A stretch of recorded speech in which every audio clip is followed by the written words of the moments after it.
Hello friends, अगला topic है fossils. Such studies of organ structure can be done not only on current species but also on species that are no longer alive. तो organ के different organism के जो organ हैं उनकी structure के बारे में जो स्टडीज़ की जाती है वो करंट स्पीसीज पर ही नहीं की जाती बल्कि उन स्पीसीज पर भी की जाती है जो अब जीवित नहीं है। कहने का मतलब है कुछ स्पीसीज हमारे चारों तरफ है और कुछ स्पीसीज हमारे हमसे दूर हैं, लेकिन हमें वो पता है कि वो स्पीसीज जीवित हैं।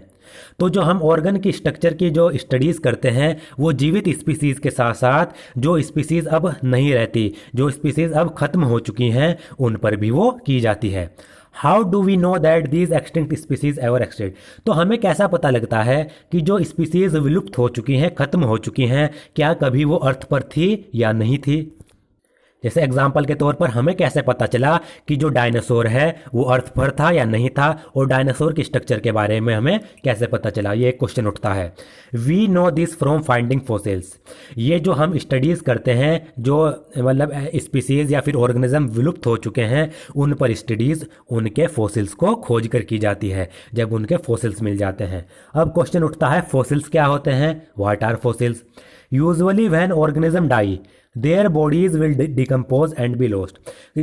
नॉर्मली क्या होता है, जब कोई ऑर्गेनिज्म मर जाता है उनकी जो बॉडीज़ हैं वो डिकम्पोज हो जाती हैं और बिल्कुल ही ख़त्म हो जाती हैं, अर्थ में उनका डिकम्पोजिशन हो जाता है। But every once in a while the body और एट लीस्ट सम पार्ट में be in an environment that does not let it decompose completely.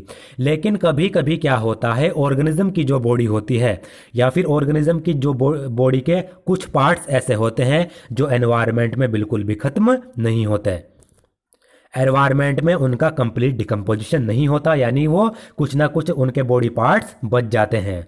If a dead insect get caught in hot mud, for example, it will not decompose quickly and the mud will eventually harden and retain the impression of the body parts of the insect. तो इसमें कहा गया, मान लीजिए कोई insect मर गया, उसकी डेथ हो गई और वो इंसेक्ट हॉट मड में यानी गीली और गर्म मिट्टी में वो कोट हो गया। किसी इंसेक्ट की डेथ हुई, डेथ होने के बाद वो गीली मिट्टी में जाकर घुस गया। For example, it will not decompose quickly. तो जो ये उस मिट्टी में जो ये इंसेक्ट कैच हो गया ये एकदम से डिकम्पोज नहीं होगा, एकदम से इसकी बॉडी नष्ट नहीं होगी, बल्कि धीरे धीरे क्या होगा, जो मिट्टी थी, जो मड थी, वो धीरे धीरे हार्ड होती चली जाएगी और हार्ड होने के बाद उस पर जिस प्रकार का वो इंसेक्ट दिखता था, जिस प्रकार की उस इंसेक्ट की बॉडी थी, वो उस मिट्टी में वो छप जाएंगे। All such preserve traces of living organism are called fossil. तो इस प्रकार के जितने भी लिविंग ऑर्गेनिज्म की जो ये ट्रेसेस होती हैं, लिविंग ऑर्गेनिज्म के जो ये प्रिजर्व्ड बॉडी पार्ट्स होते हैं, इन्हें हम कहते हैं फॉसिल्स। ये अब कुछ फॉसिल्स यहाँ पर दिखाए गए हैं।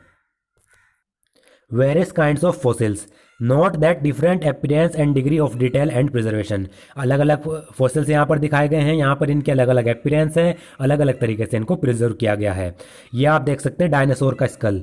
The dinosaur skull fossil shown was found only a few years ago in the Narmada valley. ये जो डायनासोर का स्कल है ये नर्मदा वैली में कुछ ही सालों पहले पाया गया था। ये आप देखते हैं जो ट्री का ट्रंक होता है यानी पेड़ का जो तना होता है, ये उसका फॉसिल है। ये फॉसिल है एमोनाइट का जो एक इन्वर्टिब्रेट है। ये फॉसिल है ट्राइबोलाइट का, ये भी इन्वर्टिब्रेट है जिसमें वर्टिब्रल कॉलम रीढ़ की हड्डी नहीं पाई जाती। ये फॉसिल है फिश का, मछली का फॉसिल आप देख सकते हैं, ये नाइटिया मछली है। ये फॉसिल आप देख सकते हैं डायनासोर, डायनासोर का जो स्कल था राजासोरस, उसका ये फॉसिल है।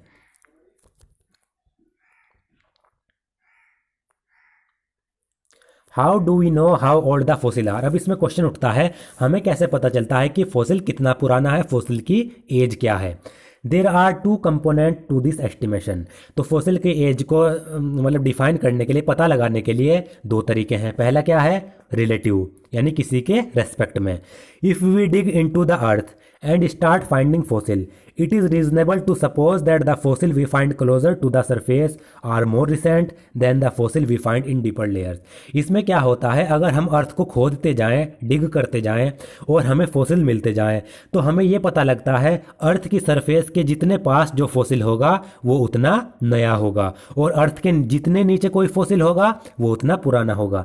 मान लीजिए हमारी अर्थ की सरफेस है, अर्थ की सरफेस एक फॉसिल तो यहाँ पर मिला, एक फॉसिल यहाँ पर मिला, तो ये फॉसिल अर्थ की सरफेस के पास है, ये अर्थ की सरफेस से दूर दूर है, तो अर्थ की सरफेस के जितने पास जो फॉसिल होगा वो उतना नया होगा, यानी इसकी उम्र इतनी ज़्यादा नहीं होगी, और ये वाला जो फॉसिल है ये इसके मुकाबले ज़्यादा ओल्ड होगा, ज़्यादा पुराना होगा।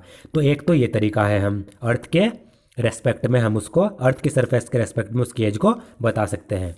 The second way of dating fossil is by detecting the ratio of different isotopes of the same element in the fossil material. दूसरा तरीका है फॉसिल की डेट बताने का, वो क्या है कि हम फॉसिल मटेरियल में जो अलग अलग आइसोटोप्स पाए जाते हैं उनका रेशोज क्या है। तो आइसोटोप्स क्या होते हैं, सेम एलिमेंट की वे फॉर्म होती है जिनका एटॉमिक नंबर सेम होता है लेकिन एटॉमिक मास डिफरेंट होता है। जैसे कार्बन, कार्बन 6 12, कार्बन 6,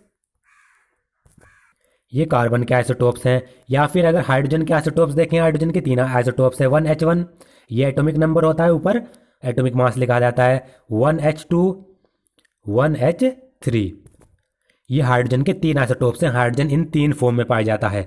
आप देख सकते हैं एटॉमिक नंबर इनका सेम है लेकिन एटॉमिक मास डिफरेंट है।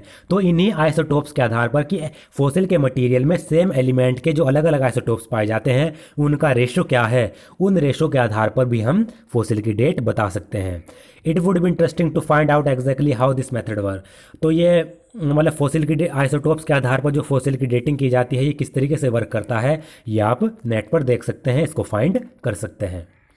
अब इसमें एक टॉपिक दिया गया है, कुछ इन्फॉर्मेशन दी गई है, how do fossil form layer by layer.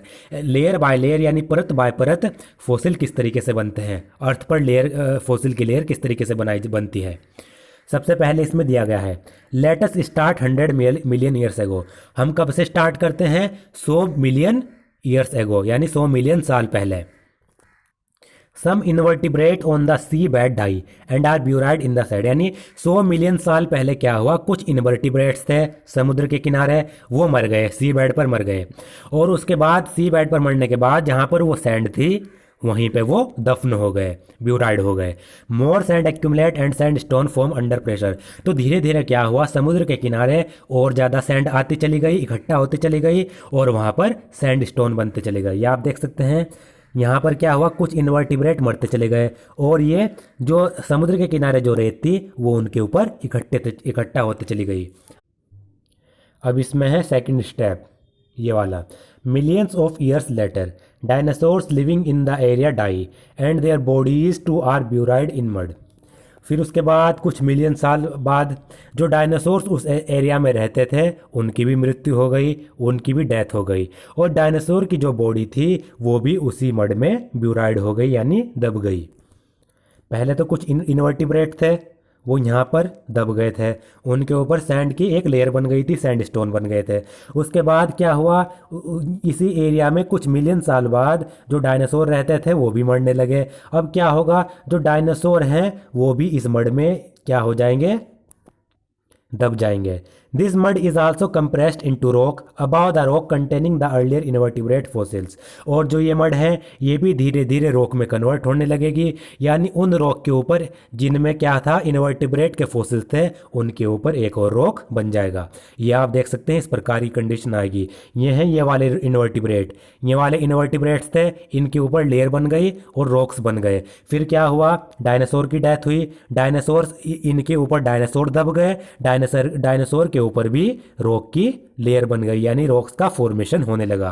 तो 2 लेयर बन चुकी हैं, सबसे पहले इनवर्टिब्रेट, उसके बाद डायनासोर्स। अब इसमें आता है third part, again million of year later the bodies of horse like creature dying in the area are fossilised in rocks about this earlier rocks. फिर कुछ मिलियन साल बाद जो हॉर्स लाइक क्रिएचर इस एरिया में रहते थे उनकी भी डेथ हो गई, और उनकी जो बॉडीज़ है वो भी एक लेयर उन डायनासोर के ऊपर उन्होंने भी एक लेयर बना दी, और वो भी उसके बाद जो मड है उनका वो भी रॉक में कन्वर्ट होने लगा।